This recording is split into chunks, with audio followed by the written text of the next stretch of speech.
Good day, goeiedag fellow South Africans, and this will be my last video for the day.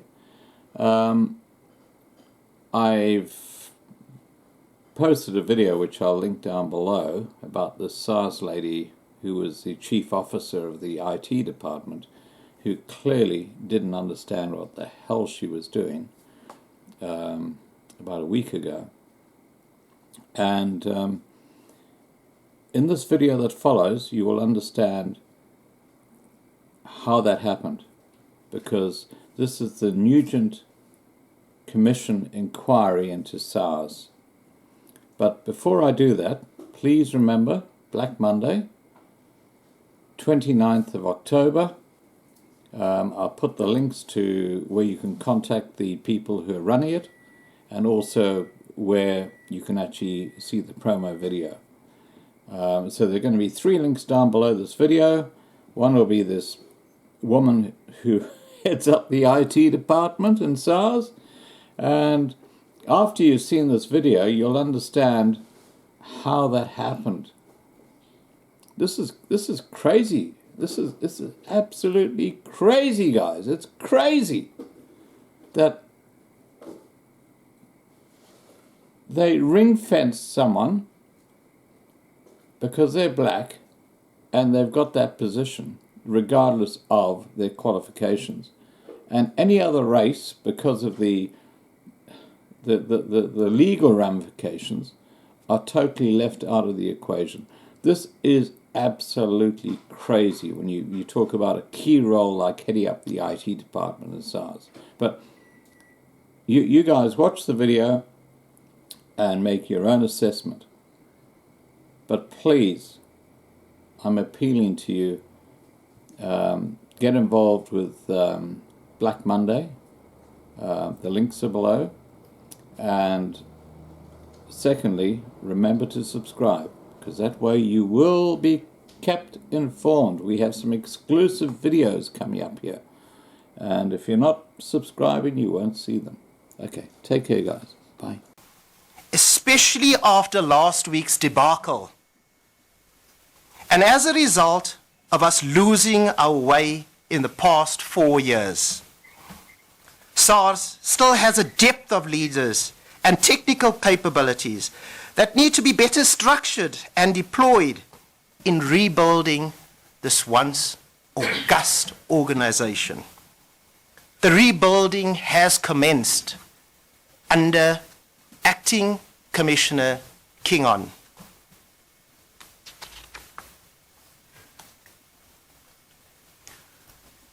Our self-inflicted and marginalizing ways must stop, and we must start restoring trust and positive hope across all staff within SARS and across all stakeholders.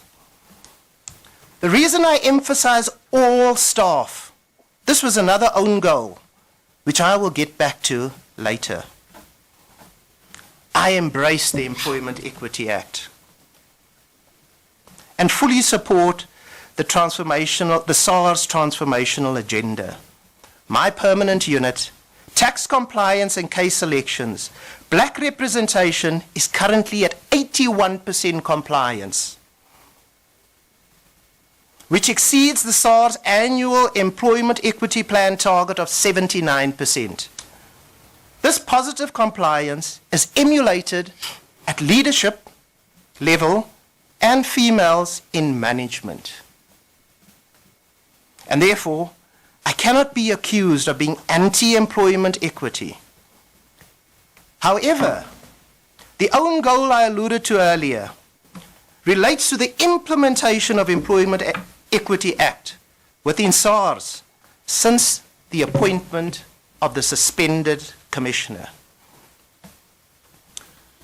A memo was approved on the 5th of July 2016, which gave effect to the practice in which certain designated groups, mostly African employees, were ring-fenced for vacant positions within SARS. The memo further stated that no deviations will be allowed on the basis of race, and in exceptional circumstances, deviation on gender will be considered. The authority was given to the Employment Equity Subunit, residing under the Employment Relations Unit, to gatekeep this decree. During the recruitment process, this rule was strictly enforced, and in many cases, Indian, colored, and white employees were not shortlisted, although they met the minimum requirements for the job, as well as being recognized as capable resources.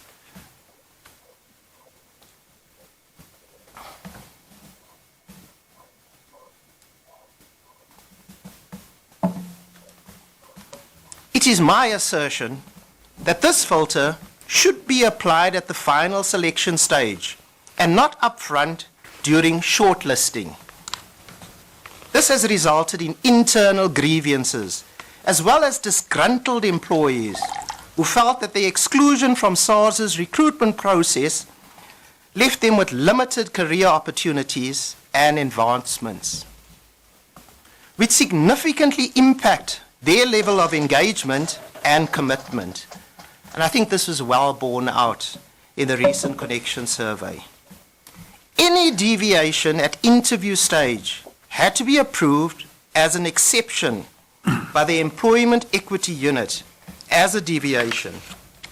Sadly, this practice remains in force today. Despite EXCO taking a decision a few months ago to correct this practice, and this speaks directly to the point that many staff members have highlighted at this commission, that it will be difficult to change this organization with the same people in place that has caused or contributed to the organization's downfall. As there will be reluctance to effect change to policies that you have policed. The way employment equity targets were enforced at pre-interview, shortlisting phase resulted in excluding certain groups that actually met all job requirements at the shortlisting stage is surely not aligned with good practice. This decree was supported by the Human Capital Development Division and signed off by the suspended commissioner and enforced by the Employment Relations Unit within Human Capital and Development Division.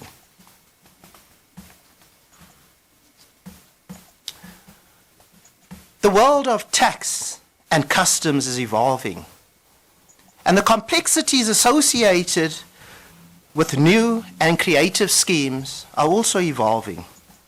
And it is thus crucial that a progressive tax authority remains at the forefront of these emerging trends and capacitate accordingly. Here I specifically refer to transfer pricing and illicit trade skill set, where we were trying to attract but were constrained by rigid recruitment requirements.